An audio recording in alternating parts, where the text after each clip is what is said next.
You've probably seen the videos about the caveman. You know the ones, grunting people in ragged animal skins, desperately hunting mammoths with crude spears, huddled around fires in dark caves, living short, brutal lives. Nothing could be further from the truth.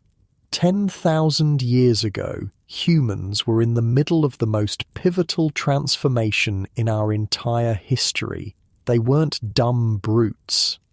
They were us, clever, adaptable, innovative people facing a world changing faster than anything we can imagine today. Disappear, the coastline where your ancestors had hunted for thousands of years. Suddenly, underwater, the familiar animals you relied on for food, gone, replaced by strange new creatures moving in as forests spread across former tundra. And here's what the movies get really wrong. Instead of being crushed by these changes, humans thrived, innovating solutions that would ultimately create our modern world.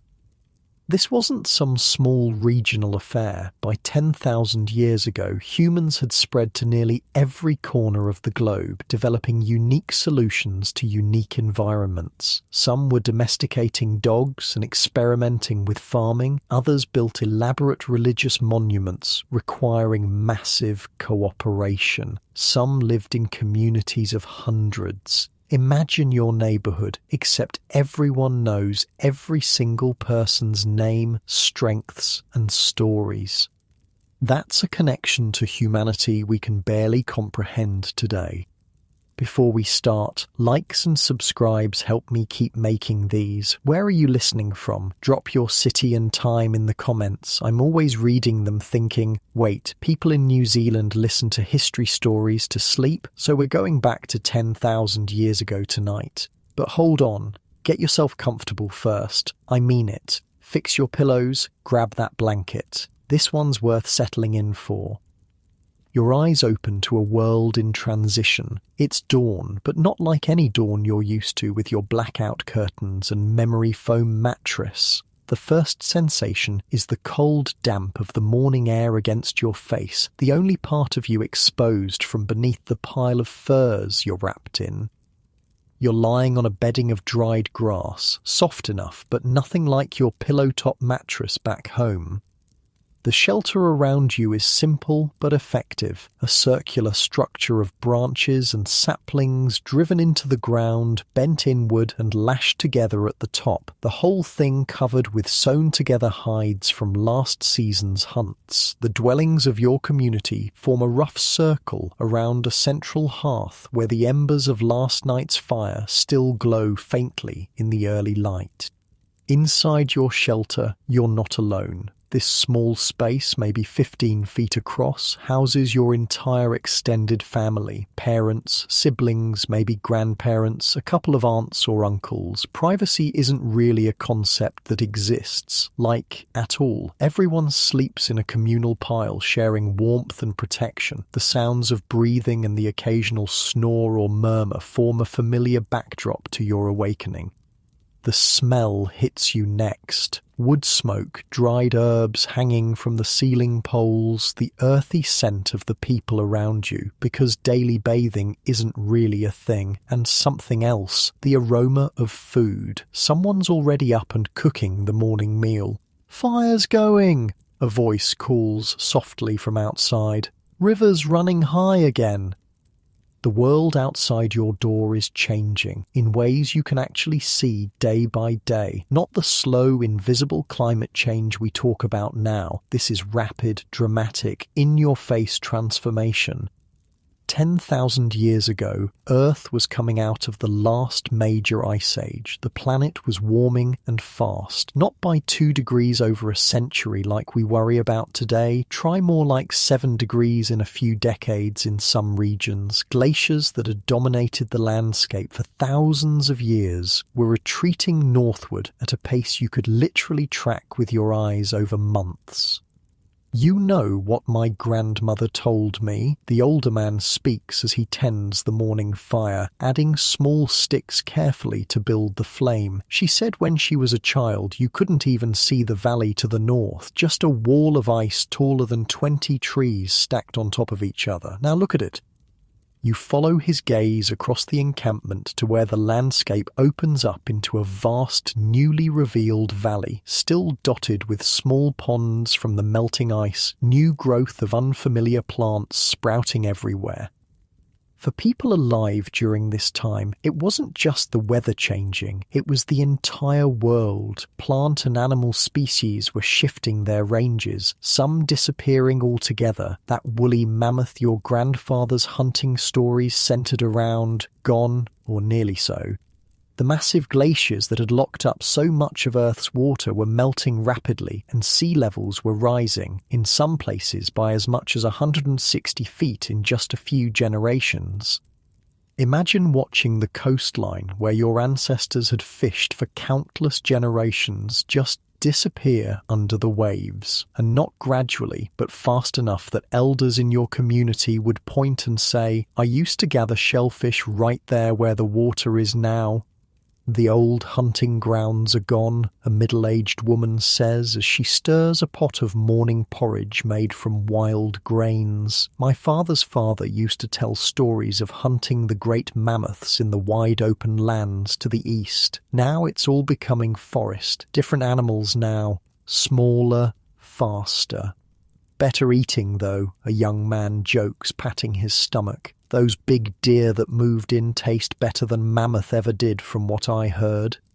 "You never tasted mammoth," an elder snorts. "Tough meat, but there was so much of it from one kill, it would feed the whole band for weeks." One of the most dramatic effects of this global warming was happening along the coastlines. As water levels rose, vast areas of land were disappearing underwater. In Europe, an entire region known as Doggerland, once a fertile plain connecting Britain to continental Europe, was slowly vanishing beneath the North Sea. Communities had to adapt or die, and they adapted. When the familiar animals disappeared, they learned to hunt new ones. When rising waters claimed their coastal homes, they moved inland. When the plants they had gathered for generations were replaced by new species, they experimented, learned what was edible, what was medicinal, what was poisonous. This was humanity's superpower, not brute strength or sharp claws, but adaptability, the ability to observe, learn, innovate, and pass that knowledge on to others. You wouldn't recognize many of the solutions they came up with in what's now the Middle East. Some communities were experimenting with a radical new idea, deliberately planting seeds rather than just gathering what grew naturally. The earliest forms of agriculture were taking shape. Not because someone had a brilliant flash of insight, but through generations of gradually developing knowledge about how plants grew and reproduced.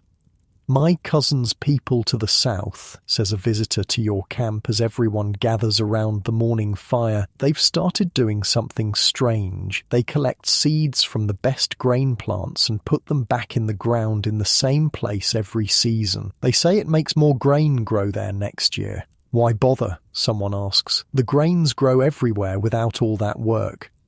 "Not everywhere," the visitor replies, "and not as big as the ones they grow, and they always know exactly where to find them." The idea seemed bizarre to many. Why plant what grew naturally? But in some environments it was starting to make sense, especially as the climate changed and food sources became less predictable. In these early agricultural experiments lay the seeds of a revolution that would transform human society forever.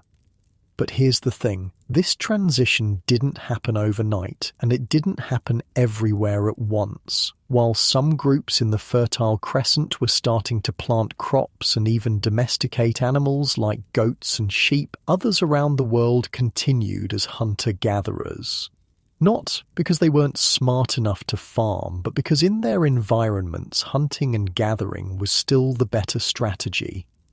The world 10,000 years ago wasn't one single story. It was thousands of different stories playing out simultaneously across every continent except Antarctica.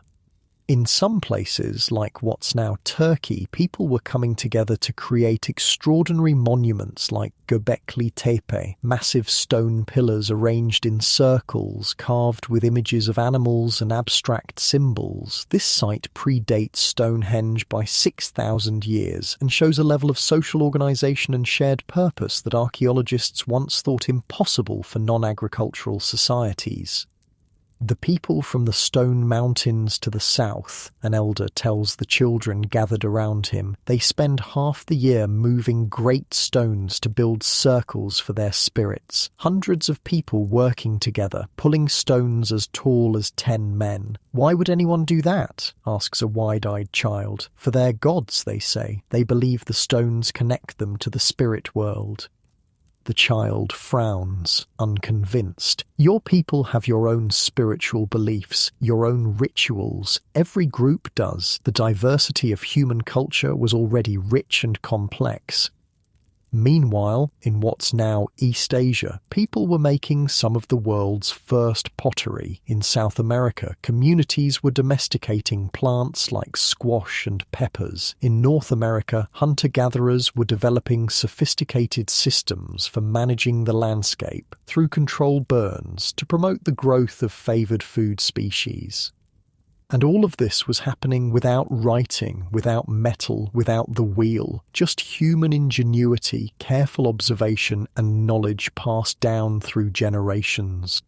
As you step out of your shelter into the full light of morning, the camp is coming alive around you. Children are being sent to collect water from the nearby stream. Hunters are checking their weapons and discussing where the deer might be feeding today. Women are grinding wild grains using stones worn smooth by generations of the same motion. An old man sits carefully napping a new stone blade, each practiced strike of his hammerstone sending flakes flying.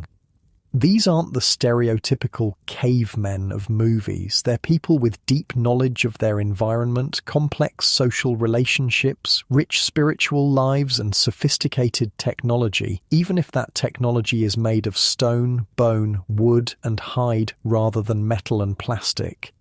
Think about the skills needed to survive in this world. You'd need to know hundreds of plant species, which were edible, which were medicinal, which were poisonous, and when and where to find them. You'd need to understand animal behavior intimately to be a successful hunter. You'd need to be able to make tools, build shelters, preserve food, treat injuries and illness, navigate without maps or compasses, predict weather patterns, maintain social relationships in close-knit groups, and pass all this knowledge on to the next generation. The average person 10,000 years ago wasn't less intelligent than we are. They just focused their intelligence on different problems. The river's higher than yesterday, reports a young woman returning with water. If it keeps rising, we'll need to move the camp to higher ground. Already? Groans an older man. We just settled here with the last full moon. The ice upstream must be melting faster this season, explains the elder. Every year the warm comes earlier. This was the reality of life in a rapidly changing climate. Flexibility wasn't just useful, it was essential for survival. Unlike us, with our permanent structures and massive infrastructure that makes rapid adaptation difficult, these people could pack up an entire community and move in a day if necessary. Their belongings were few but precious, well-crafted tools representing hours of skilled work, dried foods to sustain them through lean times, containers made of hide or woven plant fibres, perhaps some personal ornaments or sacred objects. Everything had to be portable, durable, and worth its weight for a people always on the move. But not everyone was constantly mobile. In resource-rich areas, some communities were becoming more sedentary, staying in one location for months or even years. This wasn't because they were advancing toward agriculture and civilization as older historical narratives suggested. It was simply because in some environments, staying put made more sense than moving around. The camps that stayed in place longer began to look different. Shelters became more substantial. Food storage solutions grew more sophisticated. Social structures adapted to more permanent community arrangements. In some places, this would eventually lead to the first villages and towns. But that was still in the future for most of humanity 10,000 years ago. As the morning progresses, you join a group heading out to gather food. The spring plants are emerging, and there are roots, shoots, and early berries to be collected. Every person in the group, from the children to the elders, knows exactly what to look for and where. This knowledge wasn't written in books, it was carried in memory and taught through observation and practice from earliest childhood.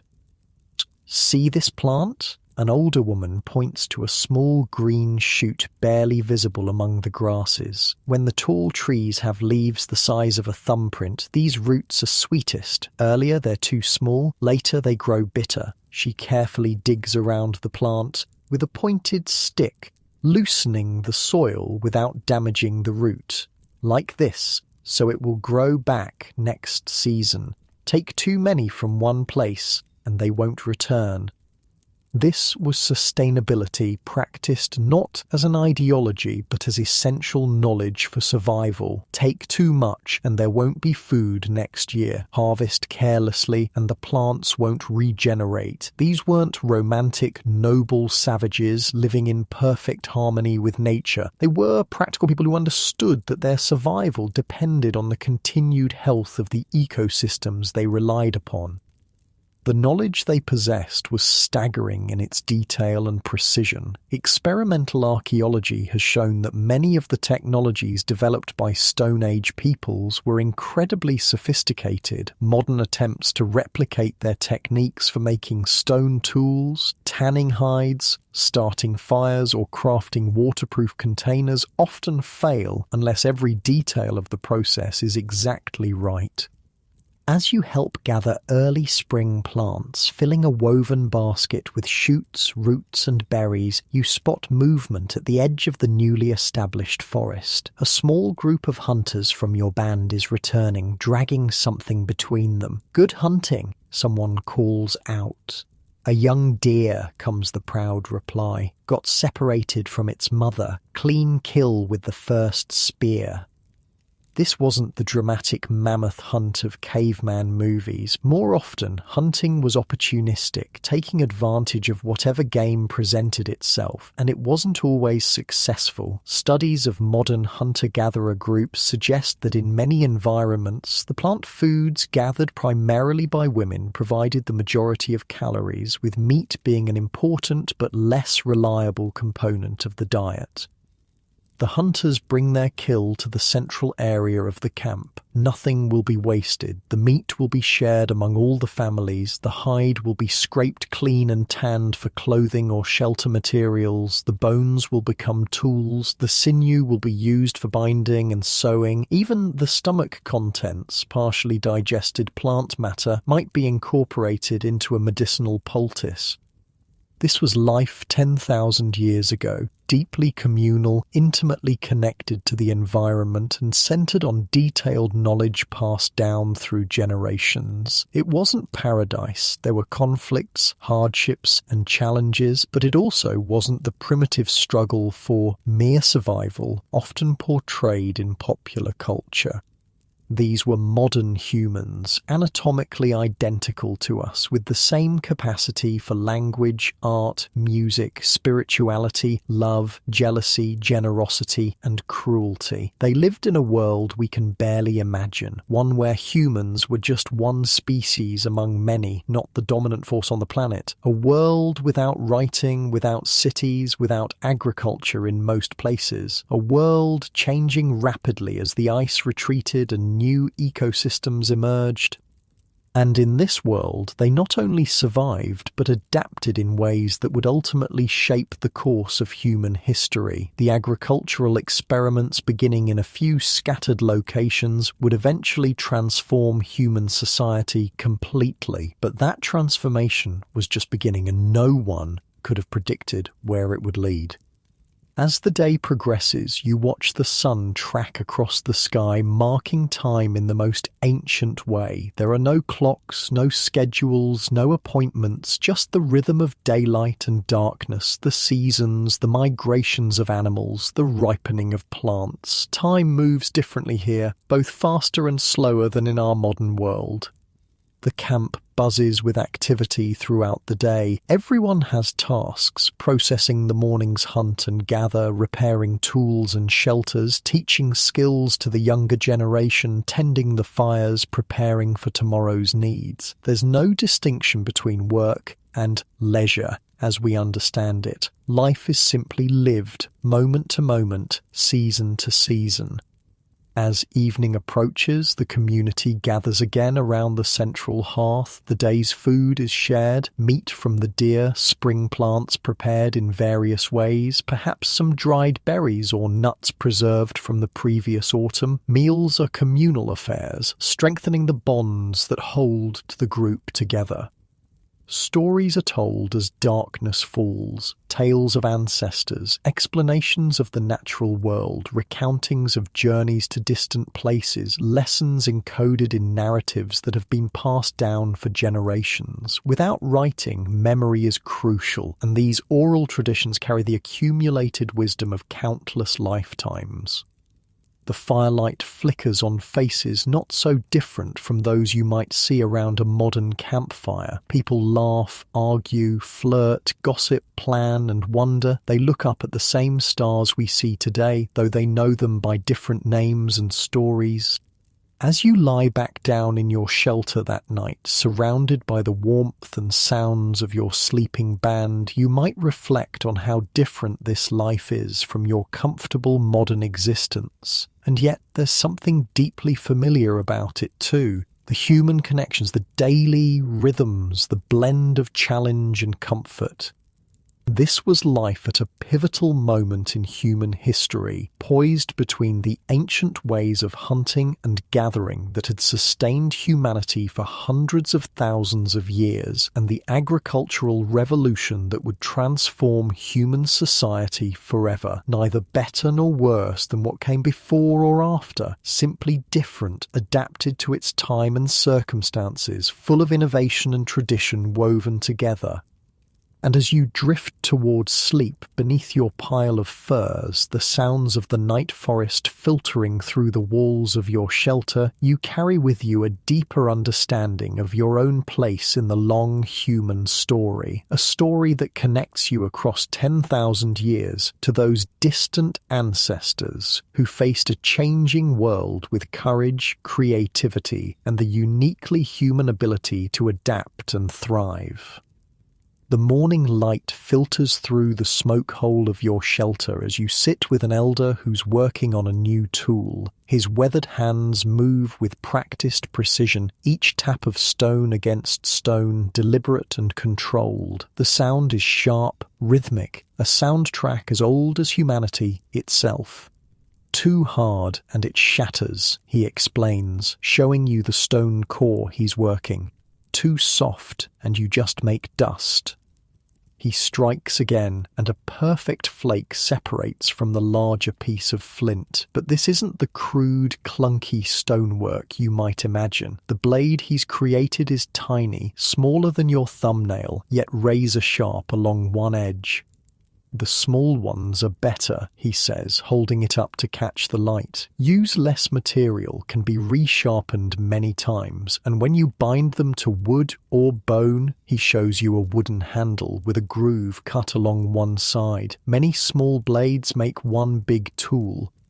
These weren't just rocks tied to sticks. 10,000 years ago, humans had perfected stone technology to an art form that modern craftspeople struggle to replicate. The tiny blade you're watching being made is called a microlith, literally small stone, and it represents one of the most sophisticated stone technologies ever developed. My grandmother made them even smaller, he says with a hint of competitive pride. Could fit 20 on a finger, sharp enough to slice a falling hair.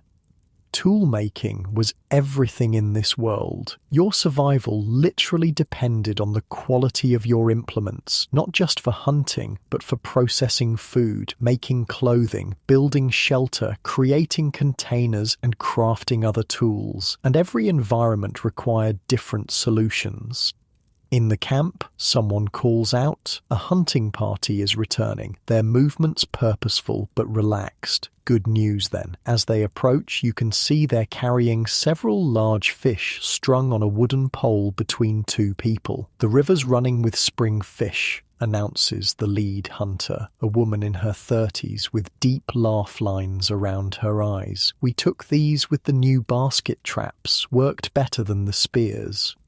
Technology wasn't stagnant. Innovation happened constantly, driven by necessity and opportunity. The fishing basket she mentions is a new design, woven reeds shaped into a funnel that lets fish swim in but makes it hard for them to find their way out. It's a passive hunting method that works while you're doing other things, an efficiency that frees up valuable time and energy.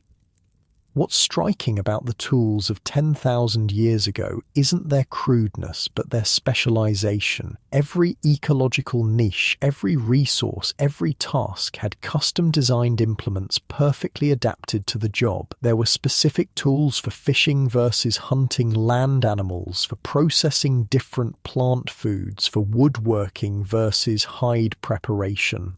"Show them what you found," the woman says to a younger member of the fishing party. The young man, barely more than a boy, proudly produces a strange object from his pouch, a chunk of reddish-brown material, washed up on the riverbank, he explains. "It's heavy, and look." He strikes it against a rock, and sparks fly. "Ironstone," says the elder, taking it carefully. "Very valuable, makes the best sparks for fire starting." This chunk of iron ore isn't going to be smelted. That technology is still thousands of years in the future, but its properties make it valuable just as it is. Striking iron pyrite against flint creates hot, long-lasting sparks that can ignite tinder much more easily than friction methods like the hand drill or bow drill. Fire-making wasn't a mysterious, difficult task for these people. They had multiple reliable methods developed over generations, but anything that made the process easier or faster was a welcome innovation. Fire meant warmth, protection, cooked food, and light after sunset, extending the productive day. Across the camp, another technology demonstration is underway. A group of women sit together, processing the hides from yesterday's deer hunt. "First with the stone scraper," explains an older woman to several younger ones. She holds a rounded stone tool with a sharp edge, using it to remove bits of flesh and fat from the inside of the hide. "Clean it completely or it rots. Then soak in the brain mixture," adds another, gesturing to a wooden bowl filled with a greyish paste. "The deer's brain mixed with water. That makes it soft." The third step, she explains, is the hardest. Hours of pulling, stretching, and rubbing the hide to keep it flexible as it dries. Without this crucial step, the skin becomes hard and brittle when dry. But properly prepared, a process called brain tanning, the result is a soft, supple material similar to modern chamois leather. "My hands hurt for days after my first hide," laughs one of the younger women, "but now I can do 2 in a day if needed." The clothing made from these hides wasn't the stereotypical caveman outfit. Archaeological evidence suggests that people 10,000 years ago had already developed sophisticated garment-making techniques, including tailored clothing, fitted leggings, tunics, and boots, specifically shaped to the human body. "When winter comes again, you'll need a new coat," the older woman tells a child watching the process. "You've grown too big for your old one. We'll make it longer this time, with extra fur around the neck." In colder regions, clothing was often made with the fur still attached for better insulation. In warmer areas, lighter garments of processed hides or woven plant fibers were common. One size definitely did not fit all. Clothing was adapted to climate, activity, and personal needs. Near the central hearth, another crucial technology is on display. A man carefully coils thin strips of willow around a frame of sturdier branches, creating a basket. But this isn't simple weaving. He's incorporating a waterproof lining of pine resin to make a container that can hold liquids. The old way leaked too much, he explains to an observer. This way, the water stays where you put it. Container technology was as important as tools for cutting or hunting. Without metal or pottery in most regions, people created water carriers, food storage, and cooking vessels from materials like wood, bark, tightly woven plant fibers, animal organs, and hollowed gourds. Some were so well crafted they could actually be used to boil water, not by placing them directly on fire, but by adding heated stones to the liquid inside. "Or watch," says a woman tending the cooking area. She uses wooden tongs to lift a smooth river stone from the edge of the fire and carefully drops it into a water-filled basket. The water immediately begins to steam and bubble around the hot stone. "Another," she says, and a helper provides a second heated stone. "This is how we make the root stew. Cook it without burning the basket." This stone-boiling technique allowed for a whole range of foods to be safely cooked and consumed. Toxic compounds in many plant foods can be neutralized by proper cooking, vastly expanding the available food resources. This wasn't just about survival, it was about thriving, about making the most of every available calorie in the environment. "The roots taste better this way," explains the cook. "Sweeter, and they don't make your stomach hurt after." As midday approaches, activity in the camp shifts. Some people depart with hunting or gathering gear, while others focus on maintenance tasks, repairing tools, working hides, processing foods for storage. The technologies on display are diverse, specialized, and sophisticated, each representing generations of accumulated knowledge. In one corner of the camp, a shelter is being repaired. Unlike your temporary hide structure, this one is more substantial, a framework of bent saplings covered with carefully arranged bark sheets and additional support poles. "We'll be here through the summer at least," explains the woman directing the work. "Worth making it stronger. The last big rain leaked through there." She points to a section of the roof. "What about those people to the south?" asks a helper. "The ones who pile up the mud blocks to make their houses?" "Too much work," she laughs. "And what happens when you need to follow the herds? You can't carry a mud house on your back." She's referring to one of the most significant technological transitions happening in some parts of the world 10,000 years ago, the development of permanent architecture. In the Fertile Crescent and a few other regions, some communities were beginning to build durable structures using sun-dried mud bricks, stone, and timber. Sites like Jericho already had stone walls and towers, the beginnings of what we would recognize as architecture rather than temporary shelters. But this wasn't happening everywhere. For many groups, mobility remained essential to survival, and their dwelling technology reflected that need. Structures that could be quickly erected, dismantled, and transported, or simply abandoned and rebuilt as needed. The shelter technology you're seeing repaired represents a middle ground, more substantial than a simple lean-to designed to last a full season or more, but not a permanent structure. It's perfectly adapted to a community that stays in one location for extended periods, but still moves seasonally with resource availability. "Hand me that binding cord," the woman says. Her helper passes over what looks like ordinary plant fiber rope, but it represents another sophisticated technology, cordage. Making strong, durable string, rope, and binding material was essential for everything from hunting, bowstrings, snares, fishing line, to shelter construction to tool making. Different plants yielded fibers with different properties, some stronger, some more flexible, some more rot-resistant. Processing these fibers and spinning them into usable cordage was a specialized skill. 3 strands twisted together, she explains, showing the technique. Much stronger than one thick strand, less likely to break. This same principle, that multiple thin elements properly arranged are stronger than a single thick one, appears in technologies across cultures and time periods. It's not a coincidence, but a fundamental engineering insight discovered and applied thousands of years before formal engineering existed as a concept. Across the camp, a different kind of technology demonstration catches your attention. A young man sits with a curved piece of wood, carefully shaving tiny amounts from one side with a sharp stone blade. Bow making, explains someone nearby. His first. Been working on it for half a moon now. The bow was one of humanity's most significant technological innovations, a way to store muscle energy in wood and sinew and release it explosively to propel a projectile. It transformed hunting, allowing humans to take down game from a safer distance with greater accuracy. But making an effective bow required deep knowledge of materials and their properties.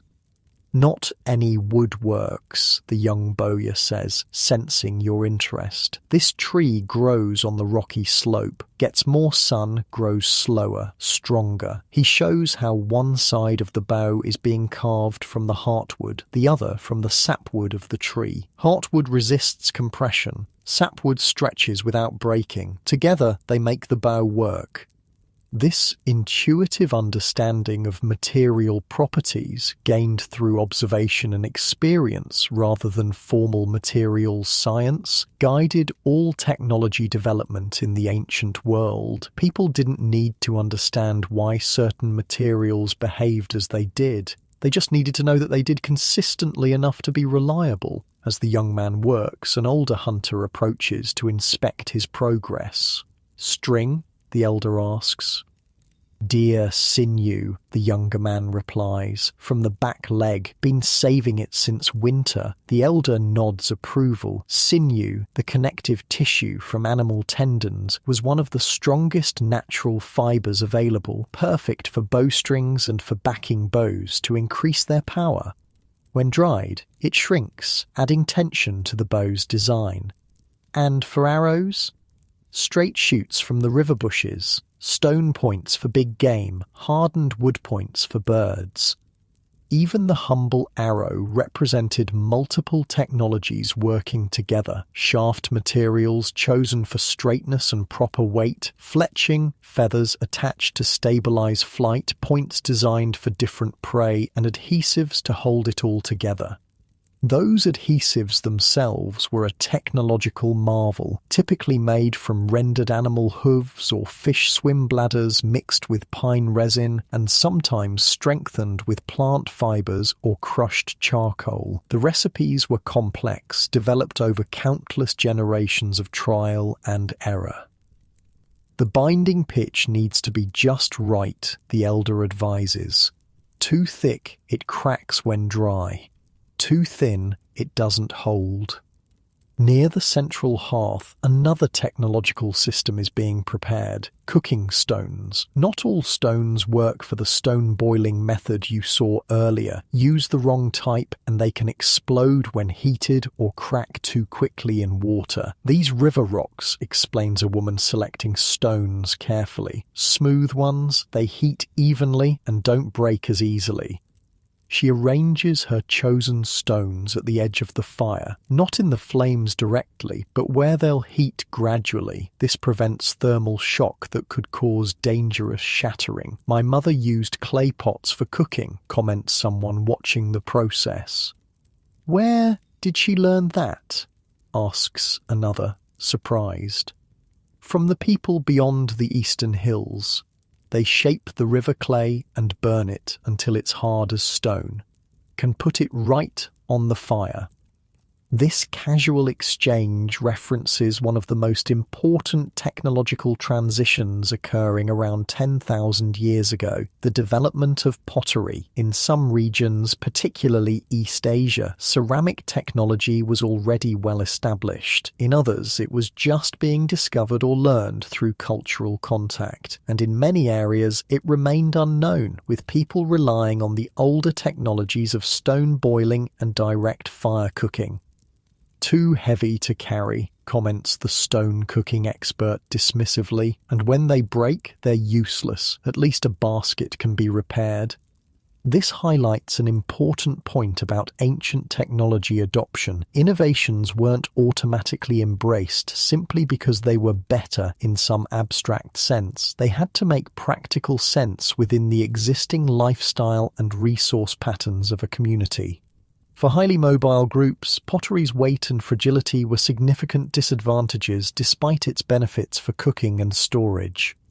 As afternoon arrives, you notice a group gathering around a man who's arrived from another band. He carries unusual items, shells unlike any found in the local rivers, bright minerals not native to this region, and what appears to be a small tool made from an unfamiliar, dark stone. "From the people near the big water," he explains, displaying his goods. "They'll trade for good furs and red ochre." Trade networks were another sophisticated technology of ancient peoples, social systems for exchanging resources across ecological boundaries. Materials like obsidian, volcanic glass that makes exceptionally sharp tools, were traded hundreds of kilometers from their sources.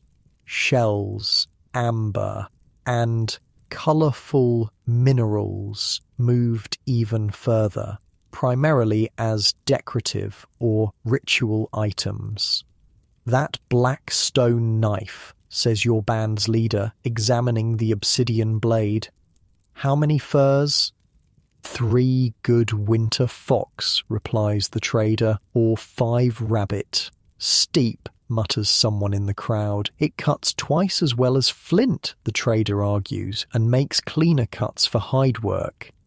These exchanges weren't simply economic transactions, they were also transfers of information, news from distant regions, new technological ideas, stories and cultural practices. Trade networks served as the internet of the ancient world, allowing innovations to spread far beyond their points of origin. As the trading continues, you notice a woman working on something delicate, a necklace of carefully drilled shell beads interspersed with animal teeth and small chunks of amber. "For my daughter's coming-of-age ceremony," she explains, showing how she drills the tiny holes using a sharp stone point spun rapidly between her palms. "Every bead tells part of our band's story."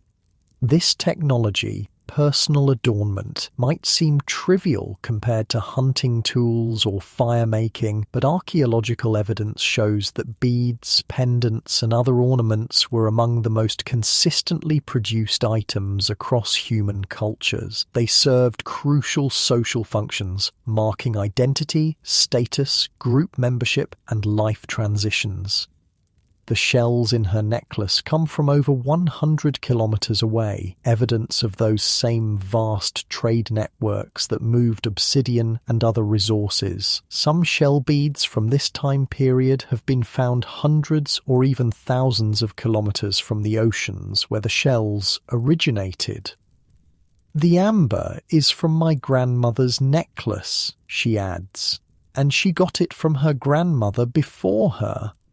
Objects moved not just across space but through time, heirlooms passing between generations, carrying memory and identity. In a world without writing, these material items served as physical links to the past.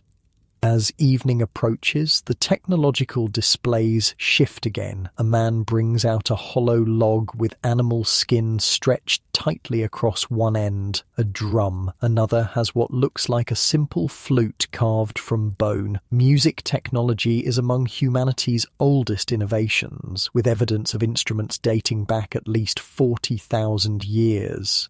New song from the Western people. the flute player announces. He begins a haunting melody, and the drummer joins with a steady rhythm.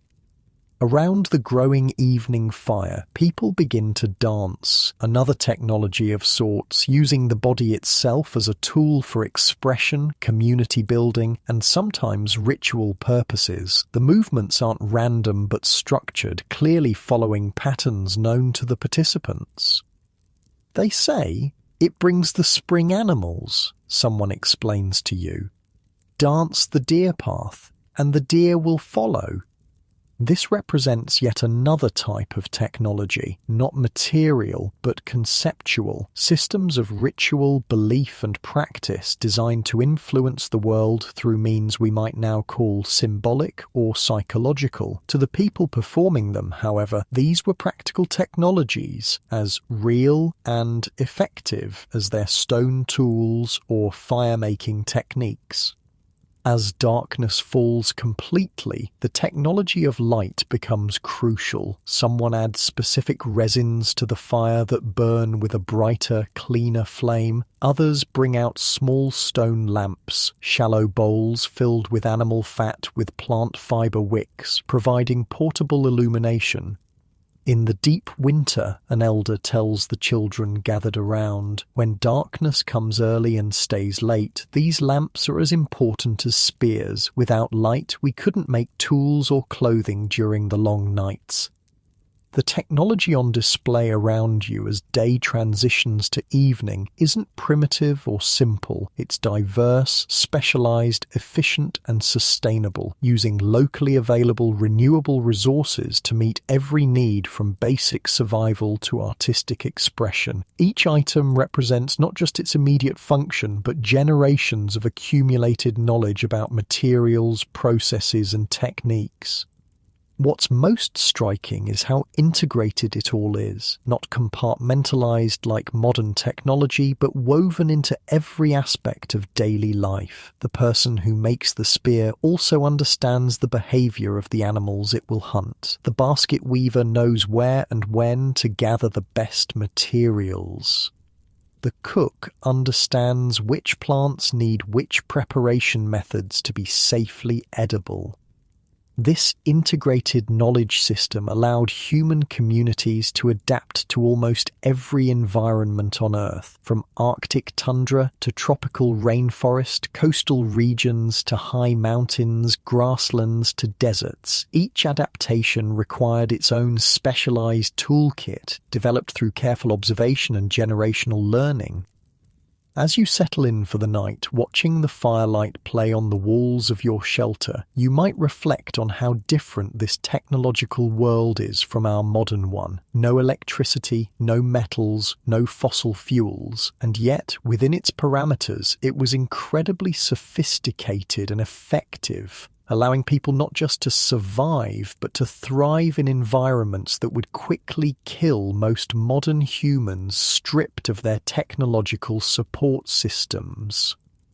The tools, shelters, clothing, weapons, containers, and conceptual systems developed by our ancestors 10,000 years ago weren't steps on a predetermined path leading inevitably to our current technology. They were complete functional systems perfectly adapted to their time, place, and purpose. Neither better nor worse than what came later, simply different, designed for different needs and different resources.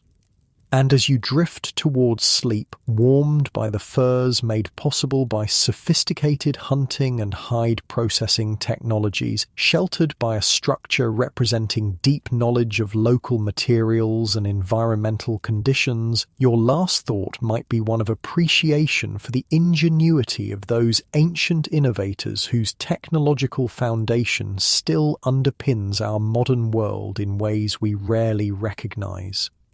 A child's laughter breaks the morning quiet as a group of youngsters chases each other around the central hearth. Their game halts abruptly when an older woman calls out, "If you've got energy to run, you've got energy to work," she says, but her stern tone is softened by the smile in her eyes. "Grab your baskets. The spring roots won't dig themselves." The children groan dramatically but comply, each retrieving a small woven basket sized perfectly for their height. Work and play weren't separate categories here. Both were woven into the fabric of daily life, with children participating in food gathering from the earliest ages they could be useful. "Can we check the snares first?" asks the oldest boy, about 10 winters old. The woman considers this. "Fine, but be quick about it. And remember—" I know, the boy interrupts. "If anything's caught, don't try to take it out myself. Come get an adult." Food acquisition dominated daily life 10,000 years ago, but not in the desperate, hand-to-mouth way we might imagine. Most communities had sophisticated systems combining hunting, fishing, trapping, and plant gathering, diversified approaches that spread risk and ensured someone was likely to return with food even on days when others came back empty-handed. As the children race off toward the nearby forest edge where small game snares were set the previous evening, the camp's day fully begins. Food preparation from yesterday's gathering is already underway at several hearths. "Too bitter," declares an older woman, spitting out a sample of some root she's been cooking. "Needs to soak longer. Or maybe it's just not ready yet," suggests a younger woman kneeling beside her. "Last year we didn't dig these until the moon was fuller."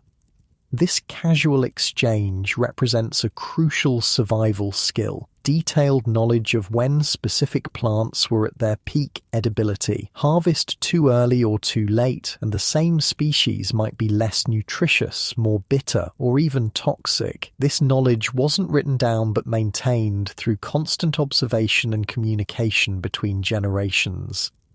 Nearby, a man works at grinding something in a shallow stone mortar. The rich, nutty smell identifies it as acorns, a dietary staple in many regions, but one that required significant processing to remove bitter tannins before consumption. "Third soaking," he explains, seeing your interest. "Almost sweet enough now." In another part of the camp, 2 women work together pounding dried meat into a powder, mixing it with rendered fat and dried berries. This pemmican, a high-calorie, long-lasting travel food, would sustain hunting parties on extended trips or provide emergency rations during lean times. "We'll need more before the summer journey," one says to the other. "Last year we ran out by the 3rd day." The variety of food processing techniques on display is remarkable. Drying, smoking, fermenting, grinding, soaking, leaching. Each method developed to make specific foods safer, more digestible, longer lasting, or more palatable. These weren't random discoveries, but systematic approaches to food security developed over countless generations. A shout from the forest edge announces the return of the children. The oldest boy is waving excitedly. "Oh, rabbit in the 3rd snare," he calls. A fat one. An older teenager heads over to help retrieve the catch. Even a single rabbit is significant. Not just immediate food, but also fur for sewing, bones for tools, and sinew for binding. Nothing would be wasted.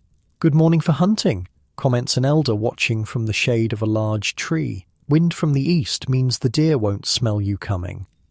3 men and 2 women are preparing to depart, checking their weapons and securing carrying cords to their belts. This hunting party isn't going after small game like rabbits, but larger prey. Deer, perhaps, or wild boar if they encounter one. "We'll check the ridge path first," says the lead hunter, a woman of about 40 with a notably muscular build. "Saw fresh tracks there yesterday." "What about the valley?" asks one of the men, adjusting the strap of his spear thrower. "Too soon," she replies confidently. "The new grass isn't high enough yet. They'll still be on higher ground." This represents another aspect of food acquisition knowledge, understanding animal behavior so intimately that you could predict their movements based on subtle environmental cues like vegetation growth or weather patterns. Effective hunting wasn't about strength or speed, but about knowing where animals would be before they arrived there. As the hunting party departs, they move with practiced efficiency, spreading out in a formation that suggests they've done this hundreds of times before. There's no obvious hierarchy. Decisions appear to be made through brief discussions based on each person's observations. Back in camp, the day's gathering expedition is also preparing to leave. This group is larger, several older women, a few younger ones, and most of the children old enough to help. They carry different tools than the hunters, digging sticks, cutting implements, and baskets of various sizes.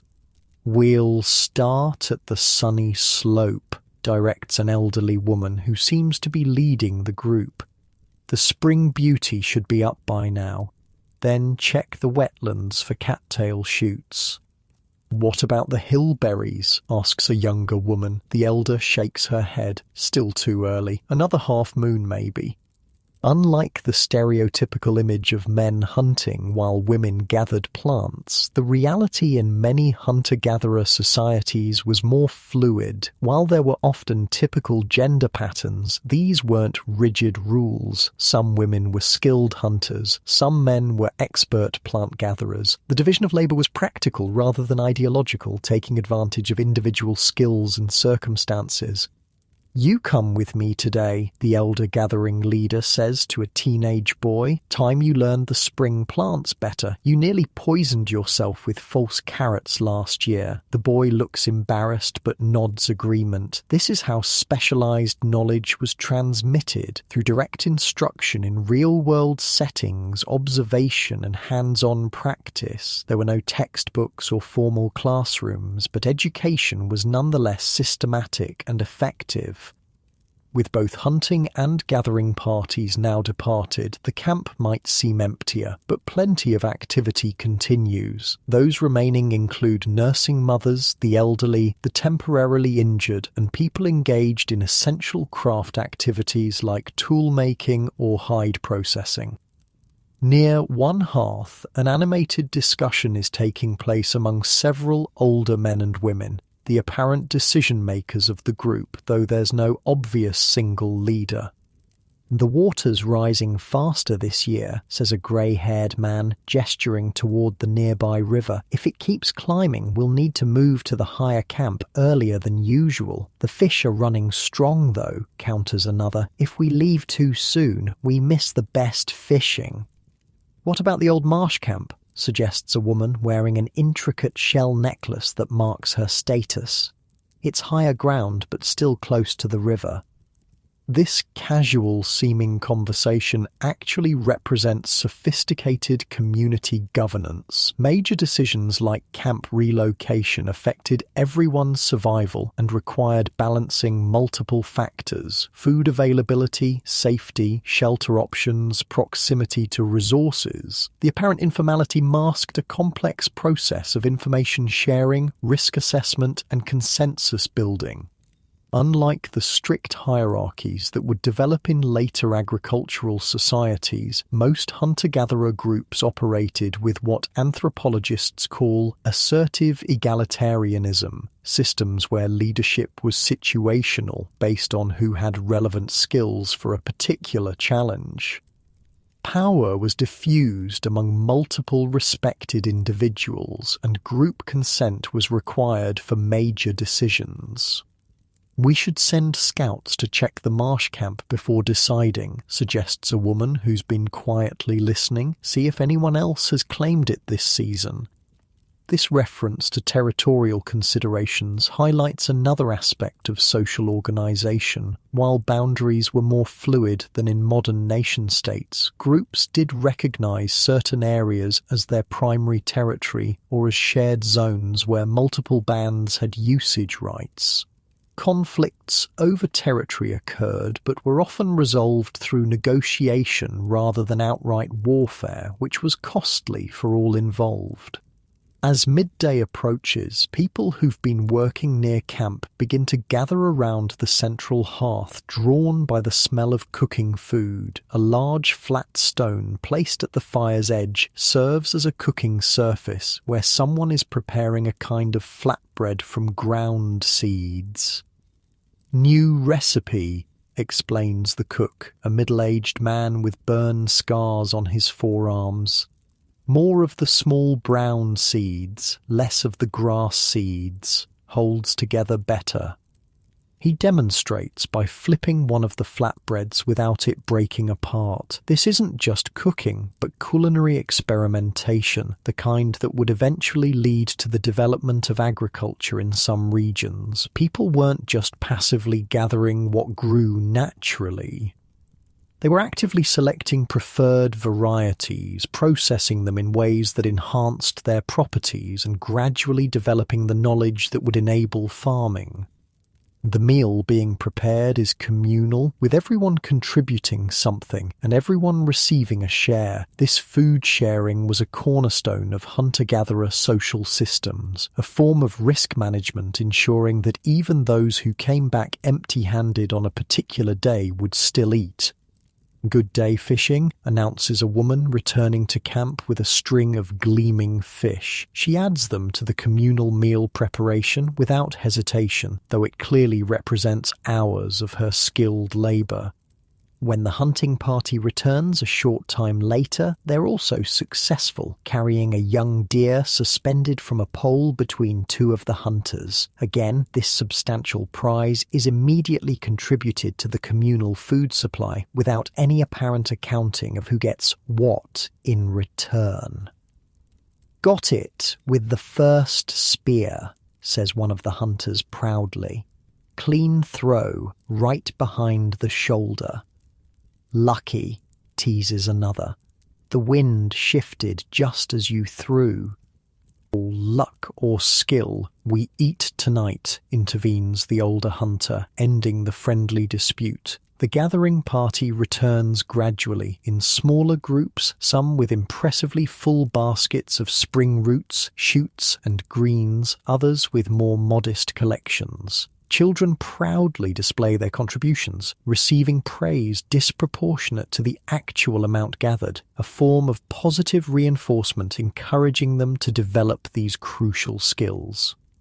The elder who led the gathering expedition carries something special, a handful of early spring flowers.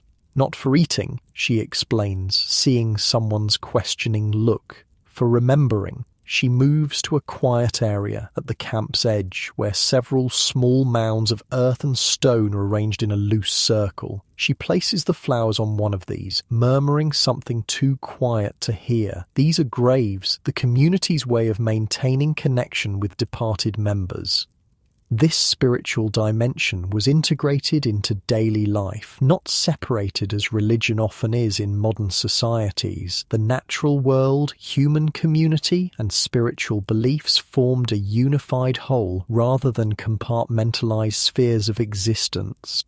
As the communal meal comes together, you notice that distribution isn't completely random. The elderly receive choice portions without having to ask. Children are served early rather than made to wait. Nursing mothers get extra of certain foods believed to promote milk production. The successful hunters and gatherers don't take larger shares despite having done the work of acquiring the food. This represents a social system emphasizing communal welfare rather than individual accumulation. Status was earned through contribution to group well-being, not through hoarding resources. The anthropologist James Woodburn called this an immediate return economy, where resources are consumed as needed rather than accumulated as property. "Tell us about the great marsh hunt again," a child requests of an elder as everyone settles with their food. The old man smiles, clearly pleased to be asked. "It was before most of you were born," he begins, launching into what's obviously a well-known community story about a particularly successful hunting expedition. This storytelling served multiple functions: entertainment, certainly, but also education, cultural transmission, and social bonding. Without written records, oral tradition was the library, the archive, the historical repository of the community's collective knowledge and identity. As the meal progresses, you notice subtle social dynamics at play. Certain individuals are listened to more attentively. Some family groups sit closer together. There's casual physical contact, shoulders touching, children climbing into laps, people feeding each other choice morsels that reveals the intimate social bonds within the group. "My mother's brother's daughter will join us next moon," announces a young woman during a lull in conversation. "Her band lost 3 to sickness last winter, too few to make a strong group now." This matter-of-fact statement represents a crucial adaptive mechanism in hunter-gatherer social systems: fluidity of group composition. While core family bonds remained important, band membership could change as circumstances required. Individuals or families might join or leave groups based on resource availability, social conflicts, marriage, or events like the illness mentioned. "Is she a good worker?" asks someone practically. "Strong gatherer, knows the marsh plants well," comes the reply. This fluidity helped maintain optimal group sizes, large enough for collective security and work sharing, but not so large that local resources would be depleted too quickly. Anthropologists suggest that the cognitive limit for stable social groups in humans is around 150 individuals, sometimes called Dunbar's number after the researcher who proposed it. Hunter-gatherer bands typically numbered 20-50 people, forming larger tribal associations of multiple bands that would gather periodically for social, ceremonial, or practical purposes. As afternoon deepens, the community's activities shift again. The hunters begin processing the deer, a systematic operation where every part has a purpose. Meat is separated for immediate cooking, drying, or smoking. Hide is prepared for tanning. Bones are sorted for tool making. Sinew is carefully extracted for use as binding material. Even the brain will be used, preserved for the hide tanning process. Meanwhile, the gathered plant foods also undergo various processing methods. Some are cooked immediately, others are prepared for drying or storage. Seeds are carefully separated and sorted, some for immediate consumption, others preserved for future planting or as insurance against hunger during less abundant seasons. "These we save," instructs a woman, sorting tiny seeds into different containers. "Plant them near the summer camp when the weather warms fully." This isn't yet agriculture as we'd define it, but it represents an intermediate step: deliberate replanting of preferred food species in locations where they might not naturally grow, or to increase their density beyond what would occur naturally. This practice, sometimes called pre-agriculture or proto-agriculture, was widespread among hunter-gatherer groups and laid the conceptual groundwork for the later development of true farming. As you observe these food-related activities, you notice they're also social occasions. People work together, talk, laugh, tell stories, sing, and teach each other while processing the day's harvest. What might appear utilitarian on the surface is simultaneously serving social, educational, and cultural functions. A young woman asks an elder about a particular plant preparation technique. A father shows his son how to properly cut meat for drying. Two friends work side by side grinding seeds, their conversation flowing easily between practical matters and personal stories. A group of children help sort berries while listening to an older child tell a fantastic tale about talking animals. "No, like this," says a woman, gently correcting a younger person's technique for weaving a storage basket. The tight weave keeps the small seeds from falling through. These teaching moments happen constantly, almost unconsciously, as part of normal daily interaction. Knowledge flows from more experienced to less experienced, but not always along strict age lines. Someone might be the recognized expert in a particular skill regardless of their age or general status. As evening approaches, the camp's social dynamics shift subtly. The day's practical work winds down. People gather in smaller groups, often family units or close friends. Conversations become more intimate. Children play quieter games or listen to stories from their elders.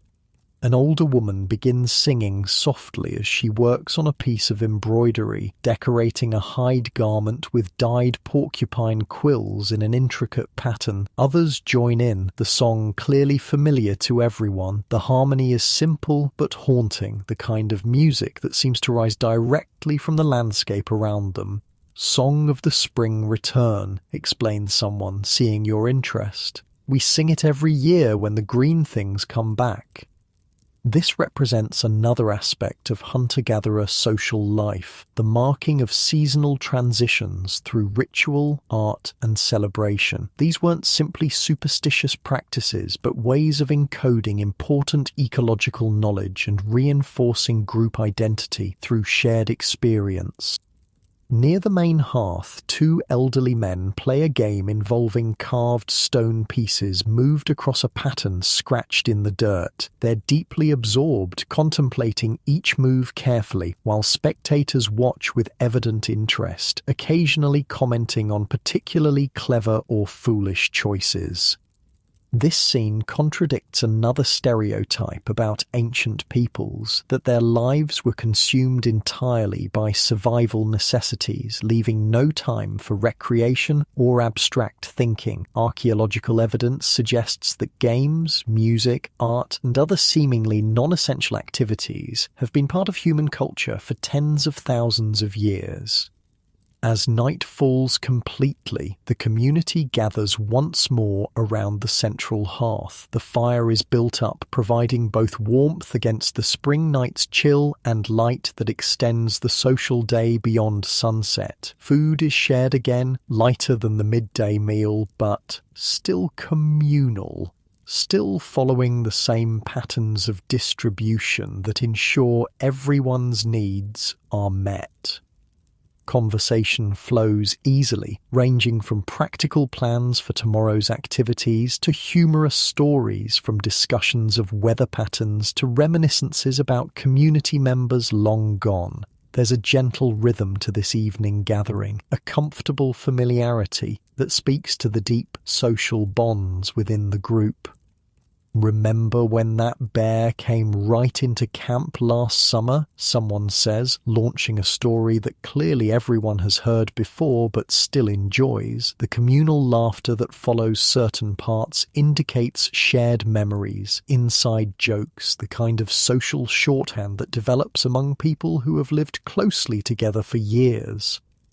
This evening gathering serves multiple social functions beyond the obvious ones of food sharing and practical planning. It reinforces group cohesion. It provides a forum for subtle conflict resolution through humor and storytelling rather than direct confrontation. It creates space for the transmission of cultural knowledge from older to younger generations. As you listen to the stories and conversations flowing around the fire, you might reflect on how these social patterns, developed over thousands of generations of human evolution, still resonate in our modern interactions. The circle around the campfire has become the dinner table, the coffee shop, the social media platform. The forms have changed, but the fundamental human need for connection and shared meaning remains. Gradually, as the night deepens, people begin to drift away from the central gathering, returning to their family shelters. Parents carry sleeping children. Couples walk together, talking quietly. Elders move slowly, aided by younger relatives. The community doesn't sleep all at once like we often do in our electrically lit modern world. Some remain awake, tending the fire, keeping watch, continuing quiet conversations or solitary tasks by firelight. Others will wake during the night and take their turn at these duties, creating a gentle cycling of wakefulness that ensures someone is always alert to potential dangers.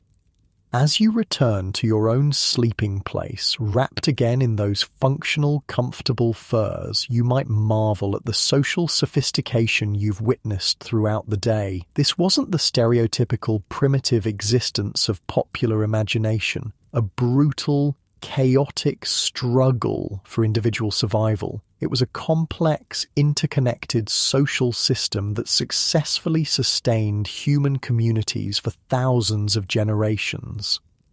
Neither paradise nor nightmare, it was simply a different way of organizing human society, one built around direct relationships rather than abstract institutions, around sharing rather than accumulation, around adaptation to local environments rather than transformation of them. Neither better nor worse than our modern arrangements, just profoundly different in its assumptions and outcomes. And as you drift towards sleep, the murmur of quiet voices still audible from the central hearth, you might wonder what aspects of that ancient social wisdom might still have value for our very different world. Lessons about sustainability, community, and what it truly means to be human passed down to us across 10,000 years of turbulent history. Dawn arrives gently, the first light filtering through the smoke hole of your shelter. The camp stirs slowly, unhurried. Unlike yesterday's immediate bustle of hunting and gathering preparations, today has a different rhythm. The elder with the shell necklace, the one who spoke about the marsh camp, moves deliberately from shelter to shelter, speaking quietly to each family group. Full moon rises tonight, she tells your group. We honor the ancestors at the sacred stones.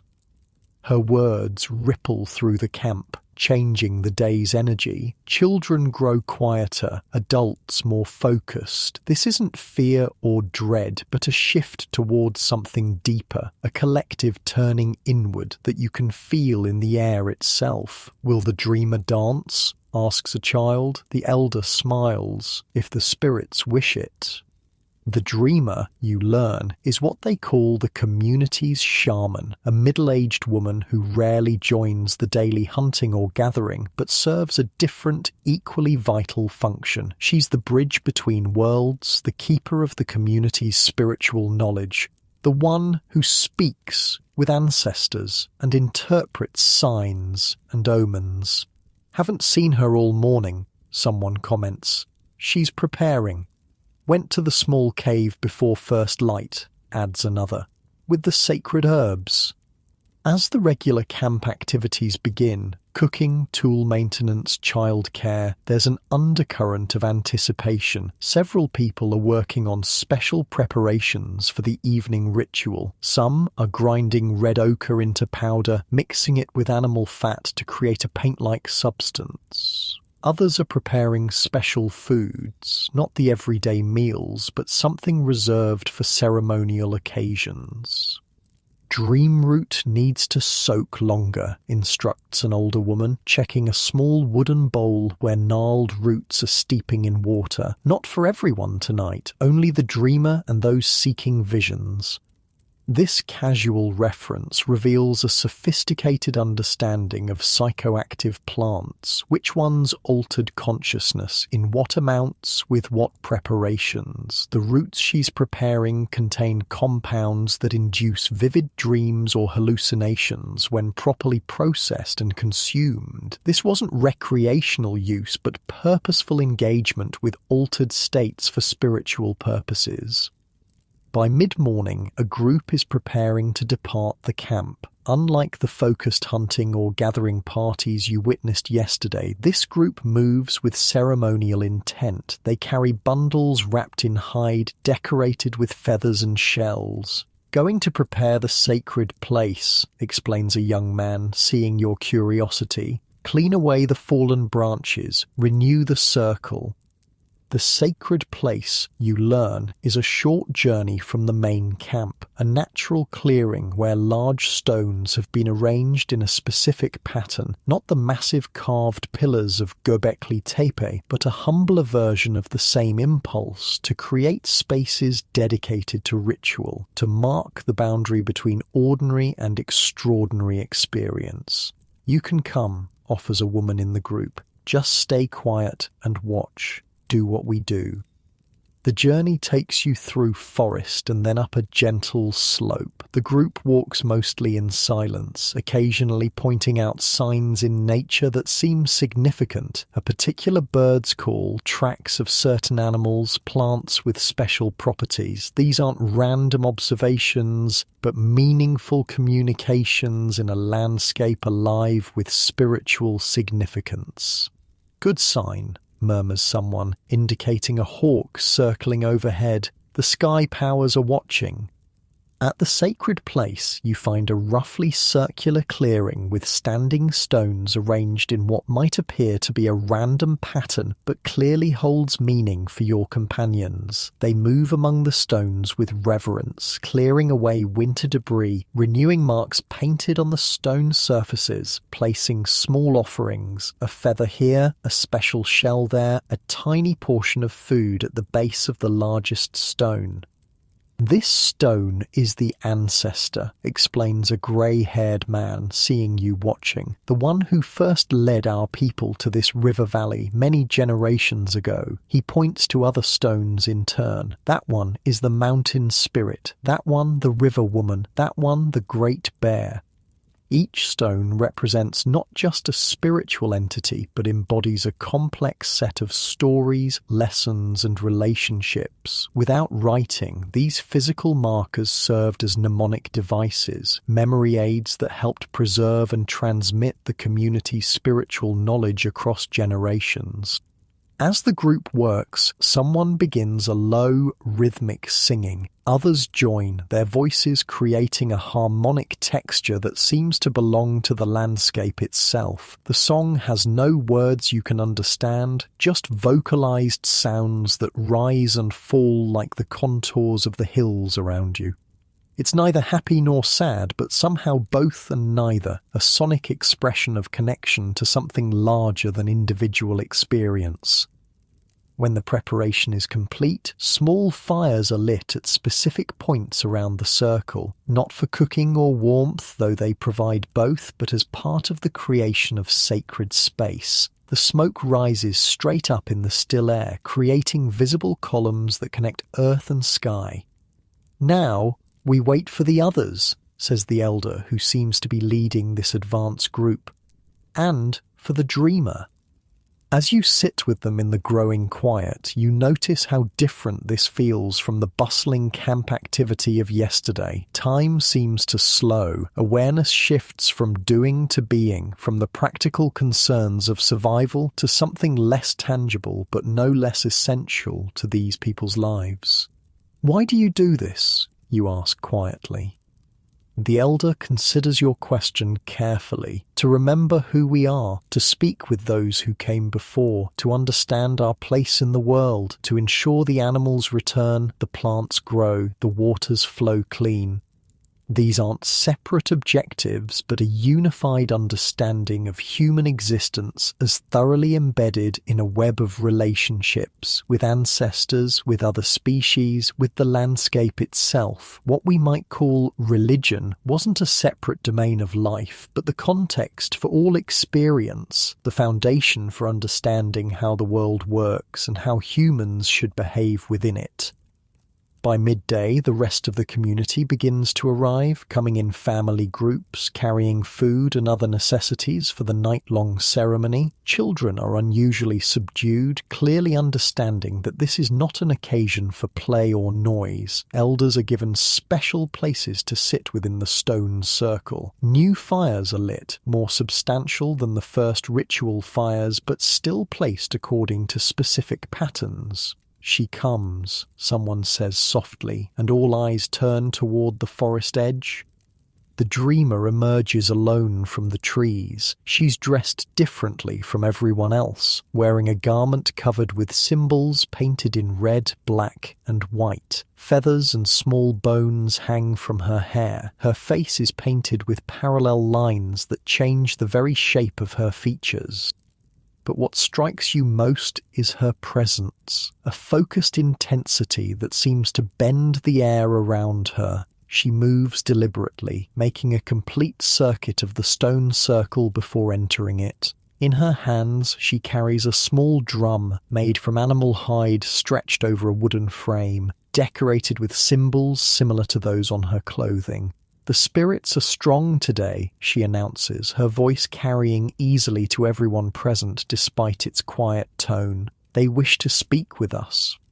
What follows is not the frenzied, wild dancing often portrayed in stereotypical depictions of primitive ritual. Instead, it's a carefully structured ceremony that clearly follows established patterns known to all participants. The community arranges itself in concentric circles, with the dreamer and a few assistants at the center. Food is shared, not the casual communal meals of everyday life, but a ritualized distribution where each portion carries symbolic significance. "First for the ancestors," intones the dreamer, placing small amounts of each food at the base of the ancestor stone. "Then for the living, then for those yet to come." This three-part division, honoring past, present, and future, structures much of what follows. Songs are sung in groups of three, dances move through three distinct patterns, stories are told in sets of three, each addressing a different temporal dimension of the community's experience. As the sun begins its descent toward evening, the ritual intensifies. The dreamer begins a rhythmic drumming, simple at first but gradually becoming more complex. Other musicians join, one with a flute made from a hollow bird bone, another with a rasp scraped against a notched stick, creating a percussive texture that interweaves with the drum. "Now we paint the story of our band," announces the dreamer when the music pauses.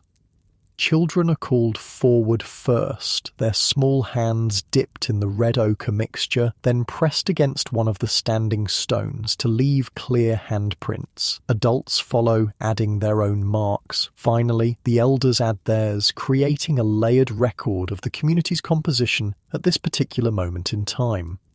This isn't random graffiti, but a purposeful updating of the sacred place, adding this year's marks to those of previous years, some of which are still faintly visible beneath the newer additions. Without written records, such physical markings served as a form of community documentation, a tangible connection between past and present. Next comes a series of paintings on prepared hide surfaces, not permanent installations but created specifically for this ceremony. The dreamer and several skilled artists work quickly, depicting animals, human figures, and abstract symbols that clearly carry meaning for the observers who murmur in recognition or approval at certain images. "The deer that saved us during the great snow," someone explains, pointing to one image, "when no other game could be found. The flood that took the old camp," says another, indicating a wavy line with small figures caught in it, "before you were born." These aren't just decorative art, but visual storytelling, a way of preserving and transmitting crucial community history. Without writing, such images served as prompts for the oral traditions that carried detailed information about past events, particularly those with survival lessons for future generations. As true darkness falls, the full moon rises exactly as predicted. Its appearance is greeted with a collective sound from the gathered community. Not quite a cheer, not quite a sigh, something between the two that expresses wonder and recognition simultaneously. The dreamer stands in the moonlight, arms raised, her shadow stretching dramatically across the ground. "The ancestors are with us," she announces. "They wish to speak." What follows is the most intensely spiritual part of the ceremony. The dreamer consumes a small amount of the prepared dream root mixture, as do a few others who have been preparing for this experience. Then she begins a rhythmic movement, not wild dancing, but a controlled, deliberate motion that gradually increases in intensity as the drums and other instruments create a sonic landscape around her. Her breathing changes, becoming deeper and more pronounced. Her movements become less voluntary seeming, more as if she's being moved by something beyond herself. The watching community remains silent, utterly focused on her transformation. "I see them," she finally says, her voice altered, seeming to come from somewhere else. "They stand at the edge of our circle." She begins to speak messages attributed to specific ancestors, addressing current community concerns, where to find game in the changing landscape, how to respond to the rising river, when to move to the summer camp. These aren't vague, generalized statements, but specific, practical guidance delivered in a context of spiritual authority. For a modern observer, it might be easy to dismiss this as theatrical performance or self-delusion, but anthropological evidence suggests that shamanic practitioners often enter genuine altered states of consciousness during such rituals. The neurological capacity for trance states appears to be universal in humans, though cultures vary widely in how they interpret and utilize these experiences. As the dreamer speaks, community members occasionally respond with questions or comments, creating a dialogue between the living and what they understand as the voices of the dead. There's nothing frightening or threatening about this interaction. It feels as natural as any conversation, though conducted with greater reverence. After delivering the ancestors' messages, the dreamer's trance state deepens. Her movements become more fluid, less human-seeming. Those watching murmur in recognition. "She walks as Bear now," someone whispers. The dreamer's movements have indeed changed to mimic a bear's gait and gestures, not in a crude, obvious way, but with subtle authenticity that suggests deep observation of the animal's actual behavior. She isn't pretending to be a bear, but embodying bear nature as understood within this community's spiritual framework. This shape-shifting, moving between human and animal consciousness, is a common feature of shamanic practice across cultures. It reflects a fundamentally different understanding of the relationship between humans and other species than the one that dominates modern thinking. For these people, the boundary between human and animal wasn't absolute but permeable, with each having qualities and knowledge that could be accessed by the other under certain circumstances. As the night deepens, more community members join in aspects of the ceremony. Some dance in patterns that mimic animal movements. Others tell stories about encounters with spiritual beings or remarkable natural events. Children are included throughout, sometimes participating actively, sometimes watching from the periphery, absorbing the complex symbolic system that will structure their understanding of the world. "This is how we remember," an elder tells a group of attentive children. "The stones hold the memories, the paintings hold the memories, our bodies hold the memories, so even when we are gone, nothing important is lost." Without writing, such multi-sensory participatory rituals were crucial for cultural transmission. They engaged not just intellectual understanding, but emotional and physical memory, creating experiences powerful enough to remain vivid long after they ended. Around midnight, the ceremony shifts focus. The dreamer, emerging from her deepest trance state, leads the community in creating new art, not just handprints or representations of past events, but images related to the guidance received during the ritual. These aren't permanent installations, but temporary creations, painted on prepared hides or even on human bodies, meant to last only until the next significant ceremony. "The deer will return to the eastern valley," she explains as she paints a deer figure with specific markings. "When the moon is half again, they will come with their new fawns." This painting isn't just decorative or commemorative, but predictive, capturing information believed to have come from the spirit world about future events. When those events occur as predicted, it reinforces the community's confidence in their spiritual system. When they don't, there are established ways of understanding the discrepancy, not as failure, but as misinterpretation or changed circumstances in both human and spirit worlds. As the ceremony continues through the night, different community members take more active roles. Some share personal spiritual experiences, others lead specific ritual sequences. The dreamer remains central but isn't performing alone. This is a communal practice where many have important parts to play. "I dreamed of the Great Bear 3 nights ago," shares an older man. "She showed me where the honey trees will bloom this season." He describes his dream in detail, and the dreamer helps interpret elements that might carry broader significance for the community. This reveals another aspect of this spiritual system. While the shaman has special training and abilities, ordinary dreams and visions are also valued as potential sources of important information. In the deepest part of the night, when the moon has crossed most of the sky, the ceremony reaches its most solemn moment. The community falls silent. The fires are allowed to burn lower. The dreamer sits motionless at the center of the circle, eyes closed, barely seeming to breathe. This profound silence stretches for what feels like a very long time. It's not empty or waiting, but full, charged with shared attention and the accumulated emotional energy of the night's activities. For people accustomed to constant background noise, such communal silence might feel uncomfortable or strange, but here it feels like the natural culmination of everything that came before.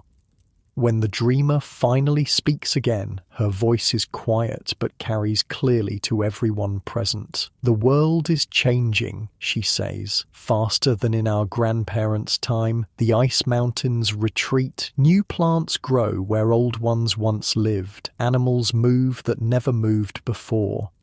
She isn't telling them anything they don't already know from direct observation, but she's placing these changes in a spiritual context, helping the community understand their meaning within the larger patterns of existence. "The ancestors say we must be like the river," she continues. "The river doesn't fight the changing land. It finds new paths. It continues to flow." This isn't just poetic language, but practical guidance encoded in spiritual terms, advising adaptability rather than resistance to the environmental changes they're experiencing. Without scientific understanding of climate dynamics, such metaphorical frameworks helped communities respond appropriately to environmental shifts they couldn't fully explain. As the first hint of dawn appears, the ceremony begins to wind down. Food is shared again, this time more casually. The formal structure relaxes. People talk quietly among themselves, processing what they've experienced, sharing interpretations of specific moments or images. "The deer painting had 7 spots," a woman remarks to her companion. 7 is a powerful number. 7 days until we should move camp, perhaps. This illustrates how the symbolic content of the ceremony will continue to be analysed and discussed long after the event itself concludes, a form of collective meaning-making that strengthens social bonds while extracting maximum practical and spiritual value from the shared experience. Children who managed to stay awake through the night are now drifting to sleep, curled against parents or grandparents. Some adults are also sleeping, while others maintain quiet conversation or simply sit in contemplative silence, watching the growing light. "Was it always like this?" you ask an elder sitting nearby. The ceremony, he considers. The form changes, small things are different each time, but the purpose remains, to remember who we are, to understand our place, to honour what sustains us.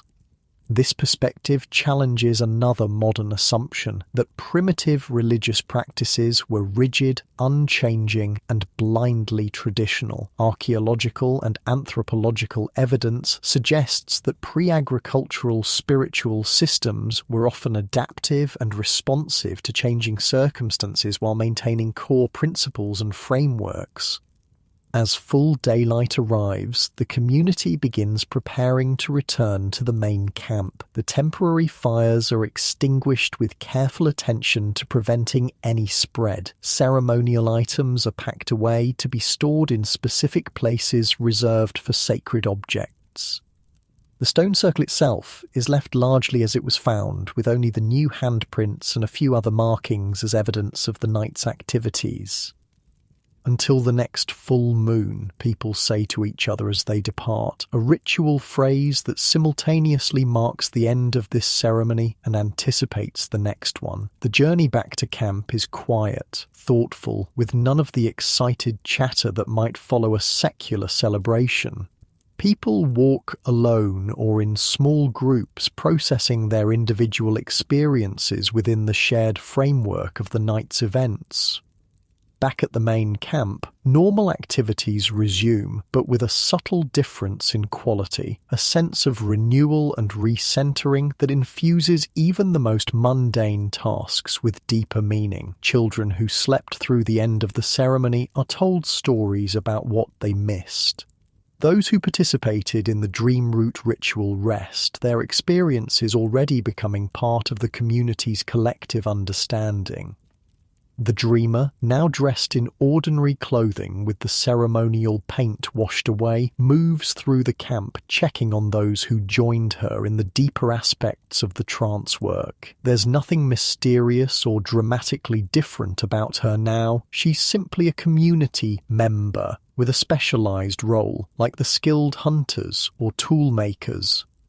The ceremony helps us remember the most important things, she tells you, noticing your continued interest, not just with our minds, but with our bodies, our hearts. So when times are difficult, when food is scarce or dangers come, we know who we are. We remember what matters. We continue. This integration of spiritual practice with practical survival wasn't unique to any particular ancient culture, but appears to have been a common feature of hunter-gatherer societies worldwide. The spiritual and the practical weren't separate domains, but aspects of a unified understanding of reality, one that helped communities maintain resilience through changing circumstances and unpredictable challenges.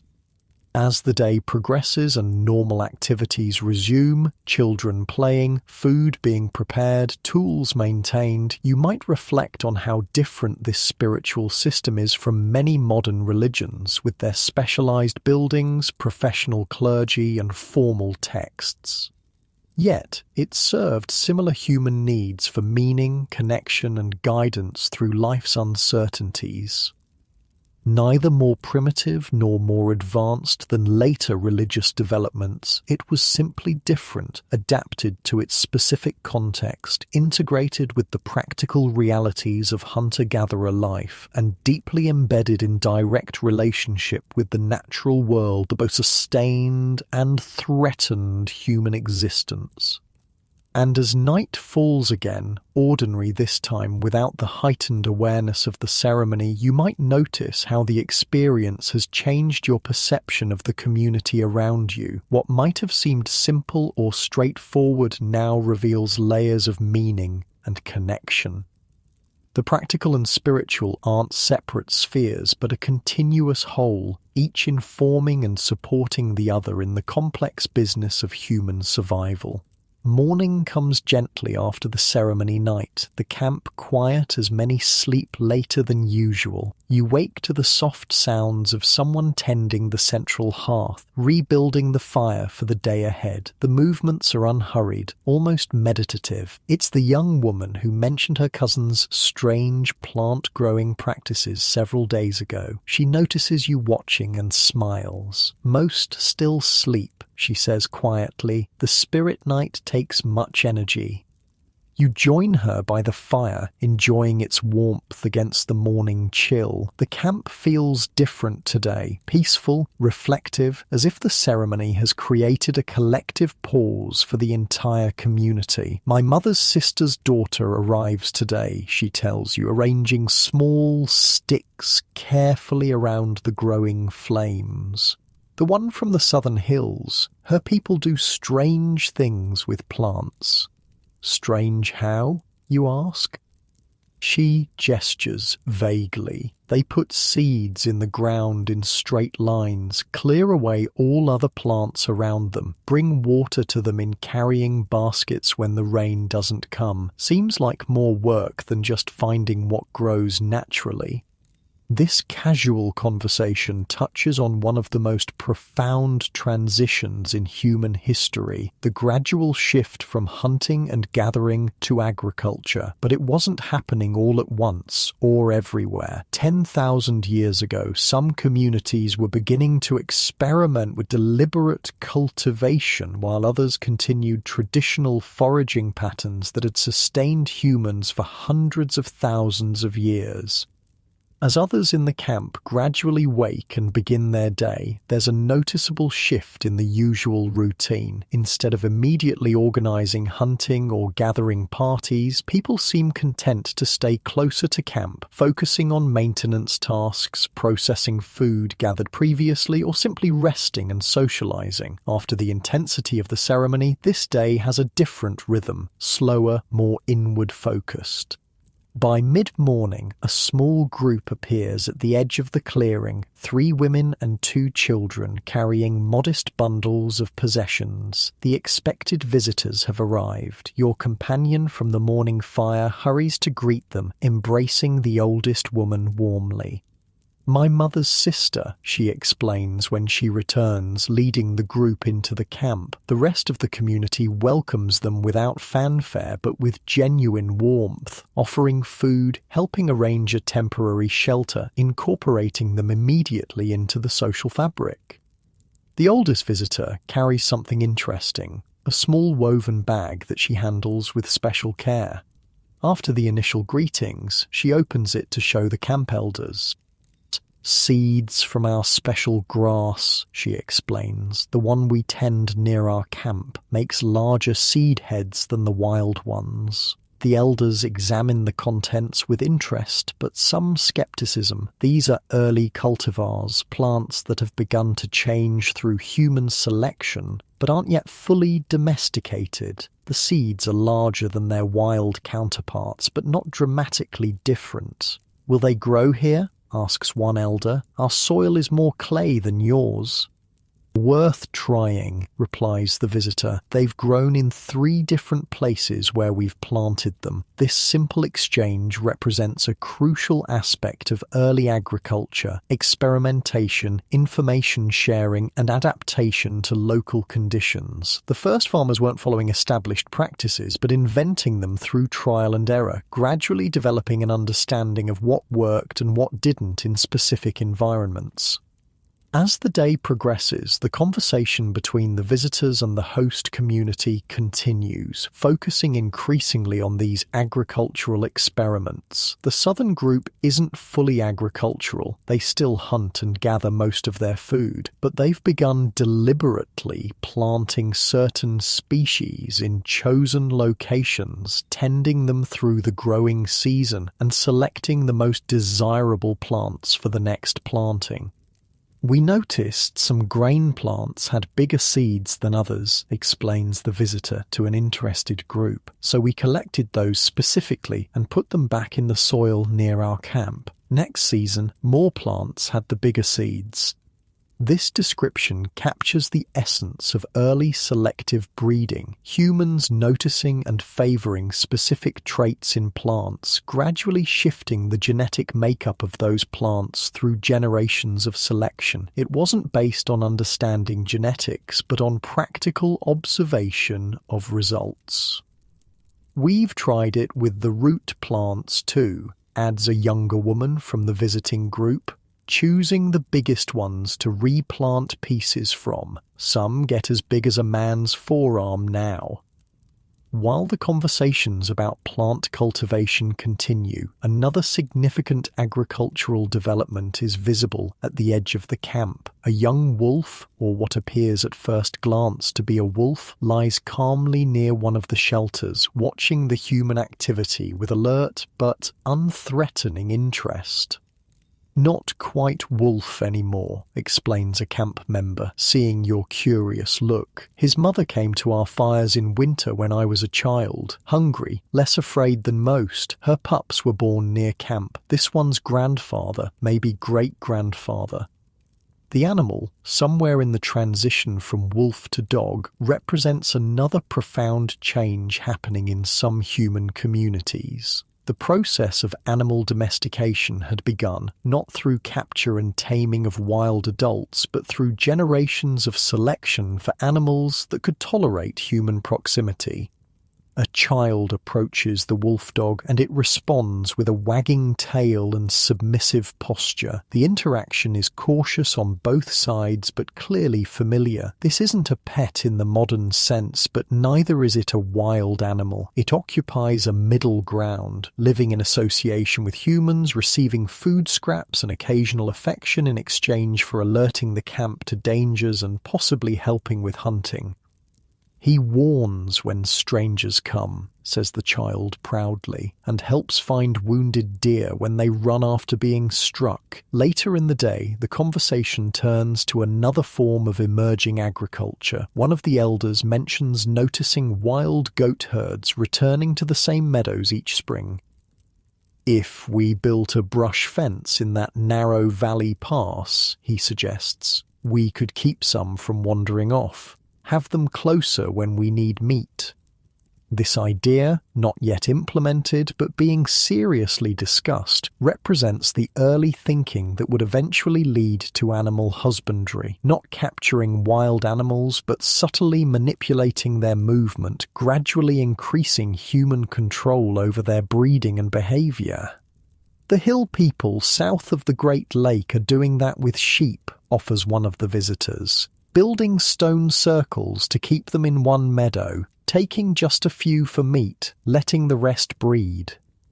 These casual exchanges of information were crucial to the spread of agricultural knowledge. Ideas moved along trade routes and kinship networks, being adapted and modified for local conditions as they travelled. There was no single invention of agriculture, but thousands of small innovations and adaptations happening in parallel across many communities.